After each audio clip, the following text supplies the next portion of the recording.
ഇത് പാനസോണിക്കിൻ്റെ 3 വാട്ട് വരുന്ന LED ആണ്. അതായത് സർഫേസ് മിനിയാണ് വരുന്നത്. നമ്മൾ വലിയ സർഫേസിൻ്റെ ചെറിയ സർഫേസാണ്. അപ്പോൾ ഇതിനെ നമ്മൾ സ്ട്രൈക്കർ എന്നും കൂടെയാണ് നമ്മൾ പറയുന്നത്. രണ്ട് പേര് സർഫേസ് മിനി എന്നും പറയും, അതുപോലെ സ്ട്രൈക്കർ എന്നും നമ്മൾ ഇത് പറയും. 3 വാട്ടാണ് വരുന്നത്. വേരിയബിളായിട്ടുള്ള കളറുകളുണ്ട്. ഇത് നമ്മൾ എടുത്തേക്കുന്ന വാമാണ്. ഇത് നമ്മളിപ്പോൾ സെറ്റ് ചെയ്യുന്നത് ജംഗ്ഷൻ്റെ അകത്താണ്. അതായത് ഷെയ്ഡിൻ്റെ അകത്തൊക്കെ വരുന്ന ജംഗ്ഷൻ്റെ അകത്ത് സെറ്റ് ചെയ്യാനാണ്. ഇത് 2 ടൈപ്പ് ഉണ്ട്. ഒന്ന് ക്ലിപ്പ് ടൈപ്പ് ഉണ്ട്, അല്ലാതെ ഇതുപോലെ സ്ക്രൂ ടൈപ്പ് ഉണ്ട്. ഇത് നമ്മളിപ്പോൾ സെറ്റാക്കുന്നത് എന്ന് പറഞ്ഞു കഴിഞ്ഞാൽ നമ്മളിത് റൗണ്ട് ഷീറ്റിൻ്റെ അകത്താണ് സെറ്റാക്കുന്നത്.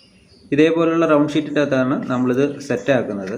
അത് നേരെ നമ്മൾ ജംഗ്ഷൻ്റെ അകത്തോട്ട് ഇതേപോലെ ജംഗ്ഷൻ്റെ അകത്ത് ഇതുപോലെ നമ്മൾ ഷെയ്ഡിൻ്റെ അകത്തുള്ള ജംഗ്ഷൻ്റെ അകത്തോട്ട് നമ്മളിതുപോലെ വെച്ചിട്ട് നമ്മളിത് സ്ക്രൂ ചെയ്യുകയാണ് ചെയ്യുന്നത്. കറക്റ്റ് സെൻറ്ററാക്കി വെച്ചിട്ട് സ്ക്രൂ ചെയ്യുകയാണ് ചെയ്യുന്നത്. 2 ടൈപ്പാണ്. നമ്മൾ ക്ലിപ്പ് ടൈപ്പ് ഉണ്ട്. ഇത് ഓപ്പണായിട്ട് നമ്മൾ സെറ്റാക്കുന്നതാണ് നമ്മൾ എടുത്തേക്കുന്നത്. ഇത് പാനസോണിക്കിൻ്റെയാണ്. ഒരു 120 രൂപ റേഞ്ചാണ് ഇതിൻ്റെ MRP വരുന്നത്. 3 വാട്ടാണ്. മൾട്ടി കളേഴ്സ് നമുക്ക് അവൈലബിളുമാണ്.